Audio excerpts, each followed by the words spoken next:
Hi friends, welcome to Jaipal అనే channel. ఇవాళ వీడియోలో డిస్కస్ చేసే పాయింట్ ఏంటంటే నీట్ 2024 అఫీషియల్గా కీ అయితే రిలీజ్ అయిపోయింది. మరి అఫీషియల్గా రిలీజ్ అనే కీని ఏ విధంగా చెక్ చేసుకోవాలి, మరి మనం ఏదైతే బబుల్ చేసామో ఆ ఓఎంఆర్ షీట్ కూడా ఇచ్చారు. ఓఎంఆర్ షీటు ఇంటి వాళ్ళు స్కాన్ చేసినప్పుడు మీరు పెట్టినటువంటి ఆప్షన్ కరెక్ట్గా స్కాన్ అయ్యి అదే ఆప్షన్ సేవ్ అయిందా, డిఫరెంట్ ఆప్షన్ సేవ్ అయిందా, దానిపైన కూడా మీకు క్లారిటీ ఇచ్చే ప్రయత్నం చేస్తాను.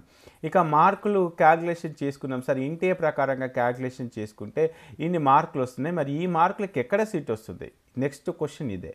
కొంతమంది అన్న మేము హాల్ టికెట్ నెంబర్ రాంగ్ చేసాము, అయ్యో అన్న మేము కొంతమంది క్వశ్చన్ బుక్లెట్ నెంబర్ రాంగ్ చేసాము, దానివల్ల ఏమైనా జరుగుతుందా? ఓఎంఆర్ షీట్లో మీరు ఏవి తప్పులు చేసినా వాళ్ళు కన్సిడర్ చేస్తారు. అదేవిధంగా మీరు బబుల్ చేసిన వాటికి కరెక్ట్గా ఆన్సర్ అది సేవ్ అయిందా, అంటే అదే ఆప్షను రికార్డులో సేవ్ అయిందా లేదా, అది ఏ విధంగా వెరిఫై చేసుకోవాలి, అదేవిధంగా ఈ కీ పేపర్ ఎలా టాలీ చేసుకోవాలి అనేది క్లియర్ కట్గా ఈ వీడియోలో ఎక్స్ప్లెయిన్ చేస్తాను. ఇదివరకే మీరు చెక్ చేసుకున్నా కూడా ఇంకొకసారి ఇదే పద్ధతిలో మీరు వెరిఫై చేసుకున్నారా లేదా అనేది కూడా కింద కామెంట్ బాక్స్లో కామెంట్ చేయండి. ఇక వన్ మోర్, చాలామంది కూడా jaypal.comలో రిజిస్ట్రేషన్ చేసుకొని ఉంటారు వెబ్ యాక్సెస్ కోసం. అంటే ఈ వెబ్సైట్ వల్ల ఉపయోగం ఏంటంటే గత సంవత్సరంలో అంటే 21, 22, 23 AP, Telangana, all India quota, అదేవిధంగా రౌండ్ 1, రౌండ్ 2, రౌండ్ 3 క్యాస్ట్ వైజ్గా, కాలేజ్ వైజ్గా ఎన్నో రకాల రిపోర్ట్స్, ఎన్నో రకాల అనాలిసిస్ గత 3-4 ఇయర్స్గా చేస్తూ ఉన్నాం. ఆ రిపోర్ట్స్ అన్నీ కూడా డైరెక్ట్గా మీరే యాక్సెస్ చేసుకోవడానికి రానున్న 24 కౌన్సిలింగ్ రౌండ్ అని అయిపోయిన తర్వాత, లేదు అంటే 24లో మెరిట్ లిస్ట్ వచ్చిన తర్వాత, లేదంటే స్టేట్ ర్యాంక్స్ వచ్చిన తర్వాత ఆ డాటా అంతా కూడా మనం దీంట్లో అప్లోడ్ చేయబోతాను. దాంట్లో ఉన్న రిపోర్ట్స్ని బేస్ చేసుకొని మీకు మీరు ఒక అంచనా వేసుకోవడానికి ఏ కాలేజీలో సీట్ వస్తుంది, ఎక్కడ సీట్ వచ్చింది, 21లో ఎక్కడ వచ్చింది, 22లో ఎక్కడ వచ్చింది, 23లో ఎక్కడ వచ్చింది, ఎన్సీసీ వాళ్ళకి ఎక్కడ వచ్చింది, ఫిజికల్ హ్యాండిక్యాప్ ఎక్కడ వచ్చింది, ఏపీ తెలంగాణలో రెండింటికి అప్లై చేసుకోవడానికి ఎక్కడ వచ్చింది, దీంట్లో కాకుండా ఆల్ ఇండియా కోటాలో ఎవరికి సీట్ వచ్చింది, మెరిట్ లిస్ట్ అంటే ఏంటిది, స్టేట్ ర్యాంక్ అంటే ఏంటిది, క్యాస్ట్ ర్యాంక్ అంటే ఏంటిది, లోకల్ ర్యాంక్ అంటే ఏంటిది, AU, SVU, Telangana, local, non local, ఎన్నో రకాల రిపోర్ట్స్ అన్నీ కూడా దీంట్లో ఇంక్లూడ్ చేయడం జరిగింది. సో ఆ రిపోర్ట్స్ అన్నీ కూడా యాక్సెస్ చేసుకోవడానికి కేటగిరీ ఏకి సంబంధించి 599, కేటగిరీ బికి సంబంధించి 799. ఆల్రెడీ ఎవరైతే వెబ్సైట్లో యాక్సెస్ చేసుకున్నారో ఒక చిన్న కమెంటే వెబ్సైట్ మీకు ఎంతవరకు ఉపయోగపడుతుంది, ఎందుకంటే మీ కమెంట్స్ చూసుకొని మరింత మంది కనుక రిజిస్ట్రేషన్ చేసుకున్నట్లయితే వెబ్సైట్ని ఇంకా డెవలప్ చేయడానికి ఒక ఆస్కారం ఉంటుంది. కాబట్టి సో వెబ్సైట్ని యాక్సెస్ చేసుకున్న వాళ్ళందరూ కూడా ఒక చిన్న కామెంట్ చేసే ప్రయత్నం అయితే చేయండి. ఇక పాయింట్కి వచ్చేస్తే, మరి ఎన్టీఏ వాళ్ళు అఫీషియల్గా కీ పేపర్ అయితే రిలీజ్ చేశారు కదా, ఆ కీ పేపర్ని ఎలా డౌన్లోడ్ చేసుకోవాలి, సో అది చెక్ చేద్దాం.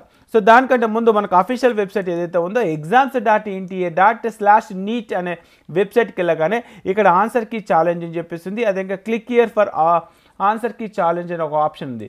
ఇది క్లిక్ చేసిన తర్వాత click here for NEET 2024 answer key challenge ఉంది. ఇది చేసిన తర్వాత మనకి నెక్స్ట్ వచ్చే స్క్రీన్ ఏంటంటే మనకు ఆ స్క్రీన్స్ అన్ని కూడా మీకు ఇక్కడ చూపించే ప్రయత్నం చేస్తాను. సో దీని తర్వాత మనకు అప్లికేషన్ నెంబర్తో పాటు డేట్ ఆఫ్ బర్త్, అక్కడ ఉన్నట్టు క్యాప్చా ఎంటర్ చేయగానే మనకు ఫస్ట్ స్క్రీన్ ఏ విధంగా వస్తుంది. సో ఇదంతా కూడా మీకు ఒక పీపీటీ రూపంలో క్లియర్ కట్గా ఎక్స్ప్లెయిన్ చేస్తాను. సో ఎక్స్ప్లెయిన్ చేసే ముందు మరొక అనౌన్స్మెంట్ జైపాల్ అండి. సో మనం ఈ అకాడమిక్ ఇయర్లో మనం నీట్కి సంబంధించి ఎస్పెషల్గా ఫిజిక్స్, కెమిస్ట్రీ పైన కాన్సన్ట్రేషన్ చేసుకుంటూ ఆన్లైన్లో క్లాసెస్ కండక్ట్ చేద్దాం. సో దానికోసం నామినల్గా కొంత ఫీజు కూడా ఇవ్వడం జరుగుతుంది. ఎవరికైతే నిజంగానైనా, ఎందుకంటే మేము B pharmacy, pharm D different కోర్సులో చేసుకుంటూ మళ్ళీ మేము నీట్ రాయాలనుకుంటున్నాము, లేదంటే ఫస్ట్ ఇయర్ వాళ్ళు ఇప్పటి నుంచే నీట్ రాయాలనుకుంటున్నాము, ఎవరైతే ఫిజిక్స్, కెమిస్ట్రీ భయపడుతున్నారో, ఎస్పెషల్గా మనకు చాలా కాలేజీలలో కూడా సీనియర్ ఫ్యాకల్టీ అనుకుంటారు. సో ది మోస్ట్ పాపులర్ ఫ్యాకల్టీతోని కూడా మీకు క్లాసెస్ అయితే ఆన్లైన్లో కండక్ట్ చేయడానికి అయితే ఒక ప్లాన్ అయితే ఇచ్చేస్తున్నాను. దానిపైన మీ అభిప్రాయాన్ని కింద కామెంట్ బాక్స్లో కామెంట్ చేయడం అసలు మర్చిపోవద్దు, ఎందుకంటే మీరు ఇచ్చే కామెంట్స్ బేస్ చేసుకొని ఆన్లైన్ క్లాసెస్ ప్లాన్ చేస్తాను. సో ఇక నెక్స్ట్ మనము పాయింట్కి వచ్చేసి exams.nta.ac.in అఫీషియల్ వెబ్సైట్లో ఇక్కడ ఛాలెంజ్కి అనేది ఆప్షన్ ఉంది కదా, ఇది క్లిక్ చేసిన తర్వాత మనకు application number, date of birth enter చేసిన తర్వాత ఫస్ట్ స్క్రీన్ ఈ విధంగా వస్తుంది. ఈ స్క్రీన్లో మనం చెక్ చేసుకోవాల్సింది మన సెట్ కోడ్ ఏంటిది, అది ఇక్కడ Q3 ఉంది. నెక్స్ట్ వచ్చేసి ఇక్కడ ఓఎంఆర్ షీట్ అని చెప్పేసింది, ఓఎంఆర్ షీట్ కూడా ఇక్కడ చెక్ చేసుకునే ప్రయత్నం చేయండి. సో ఈ ఓఎంఆర్ షీట్లో క్లిక్ చేయగానే మీకు ఏదైతే మీరు సెంటర్లో మీరు బబుల్ చేశారో ఆ ఓఎంఆర్ షీట్ని ఆల్రెడీ ఎన్టీఏ వాళ్ళు స్కాన్ చేసి ఆ రికార్డ్స్ అన్ని కూడా వాళ్ళ సర్వర్లో సేవ్ చేశారు. సో మరి స్కాన్ చేసినప్పుడు మన ఫస్ట్ ఆప్షను, సెకండ్ క్వశ్చన్కి థర్డ్ ఆప్షను, ఫోర్త్ క్వశ్చన్కి సెకండ్ ఆప్షను మనం బబుల్ చేసాము. ఆ బబుల్ చేసిన కాపీ మన దగ్గర ఉంది. మరి అదే రికార్డ్ అయిందా, వేరే రికార్డ్ అయిందా, అది కూడా కరెక్ట్గా వెరిఫై చేసుకోవాలి. సో ఫస్ట్ మన ఓఎంఆర్ షీట్ ఏంటిది, మన ఓఎంఆర్ షీట్లో మనం బబుల్ చేసిన ఇన్ఫర్మేషన్ ఏంటిది, అదే బబులే అదే రికార్డ్ వచ్చిందా లేదా చెక్ చేద్దాం. సో దానికోసం ఏం చేయాలి, రైట్ సైడ్లో ఏదైతే మనకు వ్యూ ఓఎంఆర్ షీట్, అదేవిధంగా ఛాలెంజ్ ఓఎంఆర్ షీట్ ఆప్షన్ ఉందో ఈ ఆప్షన్ని బేస్ చేసుకోండి. సో ఇది క్లిక్ చేసిన తర్వాత సో మీకు డిఫరెంట్గా వస్తుంది. నేనేం చేస్తాను, ఓఎంఆర్ షీటు అదేవిధంగా రెస్పాన్స్ షీట్ అంటే రికార్డెడ్ షీటు, ఈ రెండు కూడా పక్కన పెట్టేశాను. సో ఇక్కడ చెక్ చేసుకుంటే జస్ట్ ఇది గుర్తుపెట్టుకోండి, 61కి ఏం రికార్డ్ అయింది, ఫోర్త్ ఆప్షన్ రికార్డ్ అయింది, 62కి 1 ఆప్షన్ రికార్డ్ అయింది, 4 1, 63కి 1 ఆప్షన్ రికార్డ్ అయింది, 64కి 4, అంటే ఇక్కడ 4 1 1 4. సో 61 మన ఓఎంఆర్ షీట్ ఎక్కడ ఉంది చెక్ చేద్దాం. సో ఓఎంఆర్ షీట్లో మనం చెక్ చేసుకుంటే ఇక్కడ 61 దగ్గర నేనేం చేశాను, ఇక్కడ 4 చేశాను. ఓకే, నేను 4 బబుల్ చేశాను, అక్కడ కూడా 4 వచ్చేసింది. 62కి నేను 1 బబుల్ చేశాను, 1 వచ్చింది. 63కి నేను 1 బబుల్ చేశాను, 1 వచ్చింది. 64కి నేను 4 బబుల్ చేశాను, 4 వచ్చింది. ఇలా 4 బబుల్ చేస్తే అలా 4 బబుల్ చేసినప్పుడు 4 బబుల్ కాకుండా ఈ ప్లేస్లో కనుక మీకు 3 అని వచ్చింది అనుకోండి, అది ఏం చేయొచ్చు, రెస్పాన్స్ కీలో అంటే మనం రికార్డెడ్ ఏదైతే ఉందో రికార్డెడ్లో స్కాన్ చేసినప్పుడు నేను 4 చూస్ చేసినండి, కానీ మీ మిషన్ 3 రికార్డ్ చేసింది. సో దీన్ని మనం ఛాలెంజ్ ఎవాల్యుయేషన్ చేయొచ్చు. ఎందుకంటే బబుల్ చేసింది ఒకటి అయినప్పుడు మీరు రికార్డులో చూపించింది వేరే అని చెప్పేసి ఆ విధంగా మనం ఛాలెంజ్ ఎవాల్యుయేషన్ చేయొచ్చు. దీన్ని రికార్డెడ్ ఛాలెంజ్ ఎవాల్యుయేషన్ అంటారు. ఇది కీ ఛాలెంజ్ కాదండి. ఓకే, అండ్ ఇంకొకటి, చాలామంది అన్న నేను హాల్ టికెట్ నెంబర్ రాంగ్ రాశాను, హాల్ టికెట్ నెంబర్ బబుల్ కూడా రాంగ్ రాశాను, నా పరిస్థితి ఏంటి. సో ఇక్కడ hall ticket number bubble wrong రాసినా, మీరు ఏదైతే ఇక్కడ టెక్స్ట్ బుక్లెట్ కోడ్ ఉంటుందో ఈ కోడ్ బుక్లెట్ రాంగ్ రాసినా, అదే ఇంకా Q3 అని చెప్పేసి ఏదైతే ఉందో వాళ్ళు ఏం చేస్తారంటే, వాస్తవానికి వాళ్ళు చేసేది ఏంటంటే ఇక్కడ వాళ్ళు మళ్ళీ రీవెరిఫై చేస్తారు. రీవెరిఫై ఎలా చేస్తారో చూద్దాం. ఇక్కడ ఇచ్చినటువంటి కోడ్ ఏంటిది, Q3 కోడ్. అదే ఇంకా మీకు ఓఎంఆర్ షీట్ కూడా ఉంటుంది కదా, ఓఎంఆర్ షీట్కి ఒక నెంబర్ ఉంటుంది కదా, దాన్ని బేస్ చేసుకొని మీరు ఒకవేళ రాంగ్ బబుల్ చేసినా మీకు వచ్చిన ఓఎంఆర్ షీట్ ఏంటిది, మీకు వచ్చిన కోడ్ ఏంటిది వాళ్ళే డిటెక్ట్ చేసుకొని సో ఇవి వెరిఫై చేస్తారు. ఓన్లీ ఏ పార్ట్ అండి, ఈ పార్ట్ మట్టికే. హాల్ టికెట్ నెంబర్లో చిన్న మిస్టేక్ జరిగినా, మీరు ఇచ్చినటువంటి టెక్స్ట్ బుక్లెట్లో మిస్టేక్ జరిగినా దాన్ని వెరిఫై చేస్తారు. అదేవిధంగా వాళ్ళు ఏం చేస్తారంటే మొత్తం ఓఎంఆర్ షీట్లు, ఆబ్సెంట్ ఓఎంఆర్ షీట్లు అన్నీ కూడా వాళ్ళు వెరిఫై చేస్తారు. కాబట్టి దీని గురించి టెన్షన్ పడకండి, అయ్యో నేను రాంగ్ బబుల్ చేస్తున్నానే. ఓకే, మనం ఇప్పుడు ఛాలెంజ్ చేయాల్సింది ఏంటిది అన్న, ఇక్కడ 71 అనేది ఉంది కదా, 71కి నేను ఇక్కడ 2 బబుల్ చేశాను. మరి 71కి 2 బబుల్ చేసినప్పుడు ఇక్కడ 2 వచ్చిందంటే ఓకే, ఇలా 2 కాకుండా 3 కనుక వస్తే దాన్ని మనం ఛాలెంజ్ చేయొచ్చు. సో ఇది రికార్డెడ్ అంటే మనం సేవ్ చేసినటువంటి ఆప్షన్స్లో ఒకవేళ పొరపాటున మనము సెకండే సేవ్ చేసాము, పొరపాటున వాళ్ళ ఎన్టీఏ వాళ్ళ మిషన్ కనుక 3 కనుక స్కాన్ చేస్తే దాన్ని ఛాలెంజ్ ఎవాల్యుయేషన్ చేయొచ్చు రికార్డెడ్ రెస్పాన్సెస్కి. సో ఇది ఒకటి అయిపోయింది. నెక్స్ట్ ఇంకొకటి ఏంటంటే వాళ్ళు ఇచ్చిన కీ పేపర్ ఏదైతే ఉందో వాళ్ళు ఇచ్చిన కీ పేపర్ ప్రకారంగా, అంటే ఇది Q3 ఎన్టీఏ వాళ్ళ మేము ఇక్కడ మీరు సెకండ్ ఆప్షన్ మేము కరెక్ట్ అంటున్నామండి, కానీ మీరు ఫస్ట్ ఆప్షన్ కనుక కరెక్ట్ అనుకుంటే దీన్ని క్లిక్ చేసి ఎందుకు క్వశ్చన్ నెంబర్ 1కి ఈ కరెక్ట్ ఆన్సర్ అయింది, దానికి సంబంధించిన ఎవిడెన్సెస్ ఏవైతే ఉన్నాయో అవన్నీ కూడా మనం అప్లోడ్ చేసి ఇది ఖచ్చితంగా 1 ఆన్సరే అని చెప్పేసి మీరు ఛాలెంజ్ చేయొచ్చు. అదేవిధంగా ఇక్కడ థర్డ్ ఆప్షన్ కరెక్ట్ అంటున్నారు, మరి వీళ్ళు థర్డ్ ఆప్షన్ చూజ్ చేస్తారు. లేదండి థర్డ్ ఆప్షన్ కాదు, మనకు సిలబస్ ప్రకారంగా కానీ మిగతా అదర్ బుక్స్ ప్రకారంగా కానీ 4th ఆప్షన్ కరెక్ట్ అని చెప్పచ్చు. దీన్ని ఏమంటాం, కీ ఛాలెంజ్ అంటాం. మరి ఇంతకుముందు చేసింది ఏంటిది, రికార్డ్లో సేవ్ చేసినటువంటి ఆప్షన్స్ మేము ఓఎంఆర్లో బబుల్ చేసిన ఆప్షన్స్ కనుక మిస్ మ్యాచ్ అయితే దాని ఛాలెంజ్ ఎవాల్యుయేషన్ వేరే ఉంటుంది. అదేవిధంగా వీళ్ళు ఇచ్చినటువంటి అఫీషియల్ కీ వేరే ఉంటుంది. సో ఇక్కడ మీకు 2 ఆప్షన్స్ ఉంటాయి కాబట్టి మీరు రికార్డెడ్ ఓఎంఆర్ షీట్లో ఉన్నటువంటి ఆన్సర్స్ కరెక్ట్గా సేవ్ అయినాయా లేదా చెక్ చేసుకోవడానికి రైట్ సైడ్ ఉన్న ఆప్షన్ యూజ్ చేయాలి.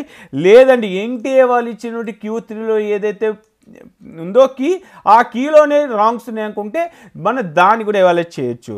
సో దాన్ని ఛాలెంజ్ చేయడానికి వీళ్ళు ఇంటే వాళ్ళు ఏం చేస్తున్నారు, ఒక్క క్వశ్చన్కి 200 రూపీస్, అది కూడా May 31 లోపు దాని ఎవిడెన్సెస్ అన్ని కూడా కరెక్ట్గా స్కాన్ చేసి వాళ్ళకి అప్లోడ్ చేస్తే వాళ్ళు వెరిఫై చేసి నిజంగానే అది ఇంకా మీరు ఇచ్చిన ఆన్సరే కరెక్ట్ అనుకుంటే, లేదు మీ కీ పేపర్ వాళ్ళ కీ పేపరే తప్పు, మీరు ఇచ్చిన పేపరే కనుక కరెక్ట్ అంటే they will consider.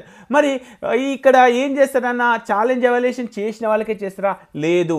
So NTA వాళ్ళు ఏం చేస్తారంటే నిజంగానే చాలామంది కూడా దీనికి అప్లై చేసి ఎన్టీఏ ఎక్స్పర్ట్స్ కూడా ఖచ్చితంగా ఇది థర్డ్ ఆన్సరే కరెక్టు అన్నప్పుడు ఎవరైతే ఆ క్వశ్చన్ అటెంప్ట్ చేస్తారో, ఆ క్వశ్చన్ అటెంప్ట్ చేసి ఎవరైతే థర్డ్ ఆప్షన్ పెట్టారో వాళ్ళందరికీ కూడా మార్క్స్ కన్సిడర్ అవుతారు. మరి మేము ఛాలెంజ్ ఎవాల్యుయేషన్కి వెళ్ళలేదు కదా, వెళ్ళకపోయినా సరే, ఎందుకంటే అఫీషియల్ కీలో ఏదైతే ఉందో అది ఒకవేళ రిఫ్లెక్ట్ అయ్యి మీరు కూడా అదే క్వశ్చన్ అందరూ అటెంప్ట్ చేసినట్లయితే, అంటే మీరు అటెంప్ట్ చేసి ఎన్టీఏ వాళ్ళు కూడా నిజంగానే ఈ థర్డ్ క్వశ్చన్కి సెకండ్ ఆప్షన్ కరెక్ట్ అని చెప్పేసి వాళ్ళు కూడా బిలీవ్ చేస్తే, సో ఎవరైతే ఆ క్వశ్చన్ అటెంప్ట్ చేస్తారో irrespective of the challenge evaluation కాకుండా, అంటే వాళ్ళకు కరెక్ట్ అయితే వాళ్ళకు వస్తుంది, దాంతోపాటు క్వశ్చన్ ఎవరైతే అటెంప్ట్ చేస్తుంటారో వాళ్ళు కూడా మార్కులు వస్తాయి.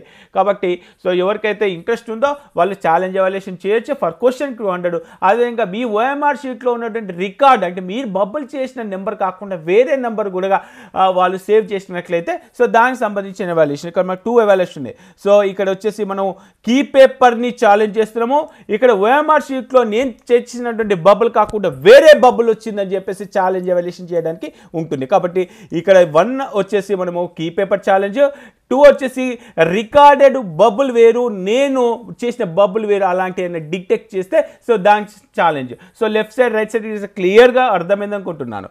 సో ఇక ఓకే అన్న, వాళ్ళు ఇచ్చిన కీ పేపర్ ప్రకారంగా నేను టాలీ చేసుకున్నాను.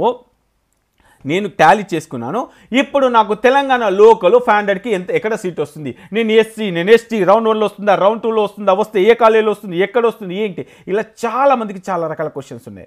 సో ఈ క్వశ్చన్స్ అన్నిటికీ మన పాత వీడియోలు చూస్తే మీకే అర్థమైపోతుంది. 21, 22, 23లో ఎన్నో రకాల వీడియోస్, ఎన్నో రకాల అనాలిసిస్ చేశాను. సో అవన్నీ కూడా ఏదైనా చేశాను.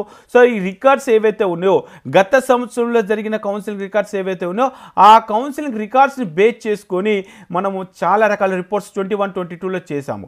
సో మరి ఏ క్యాట్కి సంబంధించిన రికార్డ్స్ కోసం 599, బి క్యాట్కి సంబంధించి ఏ క్యాట్ బి క్యాట్ రెండు కూడా ఏబిసి కలిపేసి 79 ప్లాను. అదేవిధంగా మీరు ఎంసెట్ ఎంపీసీ అయితే కనుక బైపీసీ కూడా ప్లానింగ్లో ఉంది. సో ఎంసెట్ వాళ్ళకైతే 55 రూపీస్, అది డిఫరెంట్ కేసు. కాకపోతే నీట్కి సంబంధించి ఎందుకంటే అది ఆ టాస్క్ చాలా లెంతీగా ఉంటుంది, పెద్ద టాస్క్ కాబట్టి దాన్ని దృష్టిలో ఉంచుకొని మనం 599, 799 అయితే మనం చేయడం జరుగుతుంది. ఒకవేళ మీకు ఇంట్రెస్ట్ ఉంటే ఇక్కడ ఏదైతే బటన్ ఉందో ఆ బటన్ పైన క్లిక్ చేసి ఆ ఫామ్ని క్లిక్ చేసిన తర్వాత వితిన్ 10 to 15 minutes మీకు యూజర్ ఐడి పాస్వర్డ్ వస్తుంది. యూజర్ ఐడి పాస్వర్డ్ వచ్చిన తర్వాత ఇక్కడ నాక్ రోబో సెలెక్ట్ చేసుకోండి. చాలా మంది కూడా యూజర్ నేమ్ పాస్వర్డ్ రాంగ్ అంటున్నారు. మీకు ఇచ్చిన యూజర్ నేమ్ పాస్వర్డ్ ఏవైతే ఉన్నాయో ఒక నోట్బుక్లో నోట్ చేసుకొని letter to letter, character to character కరెక్ట్గా వెరిఫై చేసుకోండి. ఈ విధంగా ఐఎమ్ నాట్ రోబో సెలెక్ట్ చేసుకుని యూజర్ ఐడి పాస్వర్డ్ ఎంటర్ చేసేసి సైన్ ఇన్ క్లిక్ చేయండి. ఒకవేళ అప్పటికీ కూడా రాకపోతే ఫర్గాట్ పాస్వర్డ్ కూడా ఉంది. ఈ ఫర్గాట్ పాస్వర్డ్ క్లిక్ చేసినప్పుడు మీ రిజిస్టర్డ్ ఈమెయిల్ ఐడికి ఆటోమేటిక్గా మెయిల్ అయితే వస్తుంది. స్టిల్ అప్పటికి కూడా కానీ ఇష్యూస్ ఉంటే ఇక్కడ మెయిల్ ఐడి ఇచ్చాము, ఈ మెయిల్ ఐడికి మెయిల్ చేయండి. మీరు ఏదైతే ప్రాబ్లం ఫేస్ చేస్తున్నారో ఆ ప్రాబ్లమ్ని బేస్ చేసుకొని మీకు ఇచ్చిన యూజర్ ఐడి, మీకు ఇచ్చిన పాస్వర్డ్, మీకు ఇచ్చినటువంటి ఏదైతే ఇంతకుముందు ట్రాన్సాక్షన్ జరిగిందో ఆ ఇన్ఫర్మేషన్ అన్నా మేము ఈ యూజర్ ఐడి ఇది, పాస్వర్డ్ మా నేమ్ ఇది అని చెప్పేసి ఆ ఇన్ఫర్మేషన్ అంతా క్లియర్గా రాసేసి మెయిల్ చేసినట్లయితే దానికి సంబంధించిన ఇన్ఫర్మేషన్ కూడా మనం ప్రొవైడ్ చేసే ప్రయత్నం చేద్దాం. ఇక ఈ యూజర్ నేమ్ పాస్వర్డ్తో ప్రాబ్లం లేదన్నా, మీరు ఇచ్చిన యూజర్ పాస్వర్డ్ మాకు లాగిన్ అయిపోతుంది అనుకుంటే ఇక్కడ నాక్ రోబో సెలెక్ట్ చేసుకుని సైన్ ఇన్ అని చెప్పేసి క్లిక్ చేయండి. సైన్ ఇన్ అని చెప్పేసి క్లిక్ చేసిన తర్వాత ఇక్కడ మెనూలో మనకు TS category A, AP category A, TS B, AP cat B, అది ఇంకా ఆల్ ఇండియా కోటాకి సంబంధించిన రిపోర్ట్స్ ఎన్నో ఉన్నాయి. ఇక్కడ కేటగిరీ ఏకి సంబంధించి మీకు చెక్ చేసుకుంటే all India rank predictor, mark predictor, తెలంగాణకు ఇంతకుముందు గతంలో వచ్చిన ర్యాంక్ వర్సెస్ మార్క్స్, అంటే టీఎస్ మెరిట్లు ఎంతమందికి అలాట్ అయింది, టోటల్ అలాట్మెంట్ డాటా ఏ విధంగా ఉంది, సో ఫస్ట్ రౌండ్లో ఎన్ని సీట్ ఫిల్ చేశారు, cut off ranks, cut off marks, grid view report, college wise reports, ఎన్నో రకాల రిపోర్ట్స్ ఉన్నాయి. సో దీంట్లో శాంపుల్ ఒకే ఒక రిపోర్ట్ మీకు చూపిస్తానండి. జస్ట్ శాంపుల్ ఒక రిపోర్ట్స్ మీరు లాగిన్ చేస్తే ఎన్నో రకాల రిపోర్ట్స్, ఎందుకంటే నేను ఆల్రెడీ యూట్యూబ్లో నేను చేసే ప్రతి ఒక్క రిపోర్ట్ మీరు అడిగిన క్వశ్చన్స్కి ఏదైనా సరే ఇదే. సో ఇక్కడ మార్క్స్ వర్సెస్ ర్యాంక్ అని చెప్పేస్తుంది. నిజంగానే అన్న మాకు ఇక్కడ మార్క్స్ వర్సెస్ ర్యాంక్ తీసుకుంటున్నానండి. మార్క్స్ వర్సెస్ ర్యాంక్ ఎందుకు తీసుకుంటున్నా మీకు చెప్తున్నాను. అన్న మీరు అన్నట్టుగా నాకు 502 మార్కులు వచ్చినాయి కదా, ఎక్కడ సీట్ వస్తుంది చూద్దాం. సో 503 ఏదైతే ఉందో 503 నుంచి 720 మధ్య మార్క్స్ వర్సెస్ ర్యాంక్ ఒకే ఒక టూల్ యూజ్ చేస్తున్నాను. ఈ టూల్ని మీకు ఇప్పుడు ఎక్స్ప్లెయిన్ చేయబోతా ఉన్నాను. ఏది TS marks versus rank. So ఇక్కడ ఏం చేస్తున్నాను, నాకు వచ్చిన మార్కులు 503, అదేవిధంగా 720, ఈ 2 పారామీటర్స్ నేను ఎంటర్ చేస్తున్నాను. ఎంటర్ చేసి సబ్మిట్ చేయగానే ఇక్కడ ఈ 503 నుంచి వెళ్ళి 720 మధ్య మార్కులు వచ్చిన వాళ్ళు 2022లో ఎంతమంది ఉన్నారు, 21లో ఎంతమంది ఉన్నారు, 2023లో ఎంతమంది ఉన్నారు, ఈ విధంగా టోటల్గా ఇన్ఫర్మేషన్ అయితే మనకు రావడం జరిగింది. సో ఇక్కడ అదేవిధంగా ఇంకొక ఆప్షన్ కూడా ఉంది చూసారా, ఇక్కడ 720కి మనకు ఆల్ ఇండియా ర్యాంక్ 1 వచ్చేసింది. మరి 503 మార్క్స్కి అన్న 503 మార్క్స్కి, సో 503 మార్క్స్ ఎక్కడ ఉంది ఇక చెక్ చేద్దాం. సో 503 మార్క్కి మరి 22లో ఆల్ ఇండియా ర్యాంక్ 81,000 వచ్చింది, 2020లో 81,000 వచ్చింది, 2020లో కూడా 83,000 వచ్చి, కానీ 23లో 1,05,000 ర్యాంక్ వచ్చింది. మరి ఇప్పుడు 503కి ఎంత వస్తుంది, 1 lakh వస్తుందా, 1,10,000 వస్తుందా, 90,000 వస్తే 80,000, ఎవరు కూడా చెప్పలేరు. ఈ ర్యాంక్ తెలిస్తే తప్ప లెవెల్ ఆఫ్ కాంపిటీషన్ మనం బేస్ చేసుకొని చెప్పలేం. అదేవిధంగా ఈ 503 మార్క్స్ వచ్చిన వాళ్ళు 2020లో 29 మెంబర్స్ ఉన్నారు, 23లో 29 మెంబర్స్ ఉన్నారు. సో అంతేకాదండి, ఇంకొక రిపోర్ట్ కూడా చూపిస్తాను. సో తెలంగాణకు సంబంధించిన కట్ ఆఫ్ ఎంత 450. సో 450 నుంచి మనకు 720 మధ్య కనుక చెక్ చేసుకుంటే ఏ లెవెల్లో కాంపిటీషన్ ఉంది గతంలో చూద్దాం. సో గతంలో ఉన్నటువంటి కాంపిటీషన్ ప్రకారంగా చెక్ చేసుకుంటే 2021లో కనుక చెక్ చేసుకుంటే 3600 ఉన్నారండి. అదేవిధంగా 2020లో 4000 ఉన్నారు, 23లో కనుక చెక్ చేసుకుంటే దాదాపుగా 300 మెంబర్స్ ఎక్కువనే ఉన్నారు. అదే 2022లో 3200 ఉన్నారు. మరి ఇప్పుడు 450 నుంచి 720 మధ్య ఎంతమంది ఉంటారనేది గెట్ చేయలేం. కాబట్టి సో ఇది ఒక శాంపుల్ రిపోర్ట్సే. సో ఇంకొక రిపోర్ట్ కూడా చూపించే ప్రయత్నం చేస్తాను. చాలామంది కూడా అన్న Kakatiya medical college cut offs అడుగుతున్నారు, గాంధీ కట్ ఆఫ్ అడుగుతుంది. జస్ట్ ఇక్కడ టీఎస్ కేటగిరీ ఏకి సంబంధించి ఎంబీబీఎస్ కాలేజ్ లిస్ట్ ఓపెన్ చేసిన తర్వాత ఇక్కడ గాంధీ మెడికల్ కాలేజ్ ఉంది. గాంధీ మెడికల్ కాలేజ్ వ్యూ అని చెప్పేసి క్లిక్ చేసిన తర్వాత గాంధీ మెడికల్ కాలేజ్కి సంబంధించి ఏ ఇయర్లో స్టార్ట్ చేశారు, ఇది గవర్నమెంటా ప్రైవేటా, number of seats, official website, అదేవిధంగా cut off ranks, cut off marks, cut off merit, so వీటికి సంబంధించిన రిపోర్ట్స్. అదేవిధంగా 2023లో రౌండ్ 1లో, రౌండ్ 2లో, రౌండ్ 3లో, రౌండ్ 4లో BCA open, BCA, BCB, BCC, BCD, BCE, SC, ST, minority, ఈడబ్ల్యూఎస్కి సంబంధించిన రిపోర్టు. 21లో కట్ ఆఫ్, 2022లో కట్ ఆఫ్. అది ఇంకా ఆల్ ఇండియా ర్యాంకే కట్ ఆఫ్ అనుకుంటే ఆల్ ఇండియా ర్యాంక్స్ ఏ విధంగా కట్ ఆఫ్ అయిపోయింది. లేదన్నా తెలంగాణలో వచ్చిన మెరిట్ లిస్ట్ ఉంటుంది కదా, మెరిట్ లిస్ట్ కట్ ఆఫ్ ఎంత. అంతేకాదు ఈ పర్టికులర్ ర్యాంక్ పైన క్లిక్ చేసినప్పుడు ఒక్కొక్క స్టూడెంట్కి సంబంధించి వాళ్ళ క్యాస్ట్ ఏంటిది, వాళ్ళ లోకల్ వాళ్ళ స్కోర్ ఎంత, ఆల్ ఇండియా ర్యాంక్ ఎంత, మెరిట్ ఎంత, లోకల్ మెరిట్ ఎంత, అదేవిధంగా వాళ్ళ క్యాస్ట్ ర్యాంకు. సో ఇంకొక ఎగ్జాంపుల్ కూడా చూపించే ప్రయత్నం అయితే చేశాను. ఎస్టీకి సంబంధించి చెక్ చేసుకుంటే సో మరి ఎస్టీకి గాంధీ మెడికల్ కాలేజ్ సీట్ వచ్చిన క్యాండిడేట్కి ఓయూ, క్యాస్ట్ వచ్చేసి ఎస్టీ, స్కోర్ వచ్చి 532, ఆల్ ఇండియా ర్యాంకు 78,000, మెరిట్ వచ్చేసి 2700, లోకల్ ఓపెన్ మెరిట్ వచ్చేసి 1300, ఓన్లీ ఓయూ ఎస్టీలో అతని క్యాస్ట్ ర్యాంక్ వచ్చేసి 43. సో ఈ విధంగా మనం అన్ని రకాల రిపోర్ట్ చెక్ చేసుకోవచ్చు. మరి 24 రిపోర్ట్స్ అడుగుతున్నాం, 24 కౌన్సిలింగే కాలేదు, 24 రిజల్టే రాలేదు. సో ఒకవేళ వస్తే ఆ రిపోర్ట్స్ ఓపెన్ చేస్తాం. సో ఈ విధంగా అంటే ఏమేమి రిపోర్ట్స్ మనం అప్లోడ్ చేయబోతున్నాం రాబోయే 24కి సంబంధించి, రౌండ్ 1 కాగానే, రౌండ్ 2 కాగానే, సో వాటికి సంబంధించిన ఏవైతే రిపోర్ట్స్ ఉంటాయో మనకు మార్క్స్ వర్సెస్ ర్యాంక్ కావచ్చు, స్టేట్ ర్యాంక్స్ కావచ్చు, మెరిట్ లిస్ట్ కావచ్చు, అదేవిధంగా మనకు రౌండ్ 1 అలాట్మెంట్ అయిపోయిన తర్వాత అలాట్మెంట్ డేటా, అదేవిధంగా అలాట్మెంట్ కౌంటు, అదేవిధంగా round 1 cut offs, round 2 cut offs, గతంలో జరిగిన 21, 22, 23, రాబోయే 24కి సంబంధించిన రౌండ్ 1 అయిపోగానే రౌండ్ 1 కట్ ఆఫ్ ఎంత వచ్చింది ఏంటి, ఇలా ఎన్నో రకాల రిపోర్ట్స్. ఓన్లీ ఏ క్యాట్ గురించే కాదు, బీ క్యాట్కి సంబంధించిన రిపోర్ట్స్ కూడా ఉన్నాయి. సో ఇలా ఎన్నో రకాల రిపోర్ట్స్ అవైతే ఉన్నాయి. సో ఇవన్నీ కూడా ఈ రిపోర్ట్స్ యాక్సెస్ చేసుకోవడానికి కేటగిరీ ఏకి సంబంధించి 599 ప్లాన్, కేటగిరీ బీకి సంబంధించి 799 ప్లాన్ అయితే అందుబాటులో ఉన్నాయి. సో ఇవి యూటిలైజ్ అనిపిస్తే వెబ్సైట్ వల్ల మీకు లాభం ఉందనుకుంటే రిజిస్ట్రేషన్ చేసుకొని మీరు అడిగిన క్వశ్చన్స్ ఏ ర్యాంక్కి ఎక్కడ సీట్ వస్తుందంటే 23 రికార్డ్ ప్రకారంగా చెప్పొచ్చు. నన్ను అడిగినా ఇంక ఎవరిని అడిగినా కూడా ఆ రికార్డు ప్రకారంగానే ఉంటుంది. కానీ ర్యాంక్ ఎంత వస్తుందనేది చెప్పలేరు. ఒకసారి ర్యాంక్ రిలీజ్ చేసిన తర్వాత లెవెల్ ఆఫ్ కాంపిటీషన్ బేస్ చేసుకొని మేబీ కాంపిటీషన్ పెరుగుతుందా తగ్గుతుందా గెట్ చేయొచ్చు. సో ఇది మీకు క్లియర్గా అర్థమైంది అనుకుంటున్నాను. సో ఎవరైతే రిజిస్ట్రేషన్ చేసుకుంటారో రిజిస్ట్రేషన్ చేసుకుంటే యూజర్ పాస్వర్డ్ వస్తుంది, అక్కడ నుంచి నుంచి మీకు ఏమైనా క్వెరీస్ చిన్న క్వెరీస్ ఉంటే మీరు ఆ క్వెరీస్ని ఇచ్చినటువంటి యూజర్ పాస్వర్డ్ ఏదైతే సోర్స్ నుంచి వచ్చిందో ఆ సోర్స్లో మీకు వచ్చిన మార్కులు మీ క్యాస్ట్ మీ లోకలా నాన్ లోకలా ఏపీయా తెలంగాణ ఓయూఆ ఏయుఆ ఎస్వి అనేది పోస్ట్ చేయండి. మా టీం వాళ్ళు వెరిఫై చేసి ఆ కరస్పాండింగ్ రిపోర్ట్స్ కూడా మీకు ఇచ్చే ప్రయత్నం అయితే చేస్తారు. సో ఇది మొత్తం అయితే jaypalanడే.com సంబంధించి అది ఇంకా ఛాలెంజ్కి ఎవాల్యుయేషన్కి సంబంధించిన ఇన్ఫర్మేషన్ ఇచ్చారనుకుంటున్నాను. ఈ వీడియో మీకు నచ్చితే ఖచ్చితంగా లైక్ చేసి మీ ఫ్రెండ్స్ అందరూ కూడా ఈ వీడియోని షేర్ చేసే ప్రయత్నం చేయండి. ఓకే ఫ్రెండ్స్, జై హింద్.